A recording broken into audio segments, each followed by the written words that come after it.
পুরোদমে ভোটের প্রস্তুতিতে বিএনপি। এবার ভিন্ন কৌশলে দলটি থাকছে চমক। শিগগিরই আসছে ২০০ আসনে একক প্রার্থীর তালিকা। নির্বাচনী জোটে আনতে এনসিপি ও গণ অধিকার পরিষদের সঙ্গে আলোচনাও চলছে। সমমনাদের জন্য এখন পর্যন্ত বিএনপি আসন রেখেছে ৫০টি।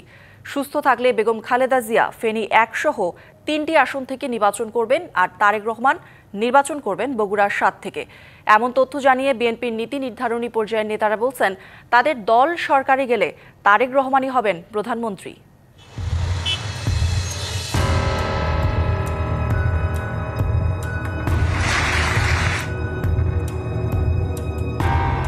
এবার নয়া আর জটিল মেরুকরণে ঘুরপাক খাচ্ছে নির্বাচনী রাজনীতি। এর বাইরে নয় বড় দল বিএনপিও। ত্রয়োদশ জাতীয় সংসদ নির্বাচনকে চ্যালেঞ্জ হিসেবে নিয়ে ভিন্ন কৌশলে এগুচ্ছে দলটি। জাতীয় সংসদের গ্রহণযোগ্যতা ও সৌন্দর্য বৃদ্ধিতে যুগপৎ আন্দোলনের শরিক দল থেকে গুরুত্বপূর্ণ প্রার্থীদের দায়িত্ব ভূমিকা রাখতেও নজরে রেখেছে বিএনপি। মাইনরিটি ও নারী শ্রেণীর মধ্য থেকে প্রার্থী দিতেও চাপ রয়েছে দলে। এরই মধ্যে সবুজ সংকেতের ইঙ্গিতে সামাজিক যোগাযোগ মাধ্যমে মনোনয়ন প্রত্যাশীরাও চালাচ্ছেন এক ধরনের প্রচারণা। সংখ্যাভিত্তিক বিভিন্ন তথ্য গণমাধ্যমে এলেও নির্বাচনী জোটে আসন ছাড়ের প্রশ্নে বিএনপির নীতি নির্ধারণী পর্যায়ের নেতারা বলছেন, শিগগিরই ২০০ আসনে প্রার্থীদের তালিকা দেয়া হবে। সমমনাদের জন্য থাকছে অন্তত ৫০ আসন। আগামী কিছুদিনের মধ্যে অন্তত ২০০ প্রার্থীর ব্যাপারে দল থেকে একটা ক্লিয়ার সিগন্যাল যাবে। বাকি আমরা ৫০টার মতো আসন ধরে রেখেছি, যে এগুলো আমাদের শরিক দল যারা নির্বাচনে আমাদের সাথী ছিল তাদের জন্য রেখেছি। জাতীয় নাগরিক পার্টি এনসিপিকে ৪-৫টি আসনে জিতিয়ে দিতে সহযোগিতা করতে চায় বিএনপি, এমন খবরও আছে গণমাধ্যমে। অবশ্য নেতারা বলছেন, এনসিপি ও গণ অধিকার পরিষদকে নির্বাচনী জোটে আনতে আলোচনা চলছে। ২৫ বছরের ওয়ারেন্টিযুক্ত দীর্ঘস্থায়ী দরজা প্রোটেক্টর, আধুনিক ও মজবুত দরজা। নূর তো আগে থেকেই ছিল, নূরের সাথে তার নতুন কিছু না। এনসিপি হইতে পারে, পলিটিক্যাল সমঝোতা হইতে পারে।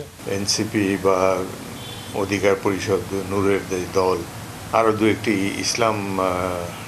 প্রো ইসলামিক দলের সাথে আলাপ আলোচনা চলছে। যোগ্য প্রার্থী বাছাই ও মনোনয়ন নিয়ে এবার সর্বোচ্চ সতর্কতায় বিএনপি। গুরুত্ব কম পাচ্ছে বয়স্ক, অসুস্থ, নিষ্ক্রিয়, তৃণমূলের সঙ্গে সম্পর্কহীন নেতারা। মনোনয়ন দৌড়ে এগিয়ে তরুণ নেতারা। একই সঙ্গে ২০১৮ সালে একাদশ সংসদ নির্বাচনে যারা মনোনয়ন পেয়েছিলেন তাদের মধ্য থেকে প্রায় অর্ধশত প্রার্থী এবার মনোনয়ন পাচ্ছেন না। হাইকমান্ড ইতিমধ্যে 5টি জরিপ করেছেন অ্যাক্টিং চেয়ারম্যান।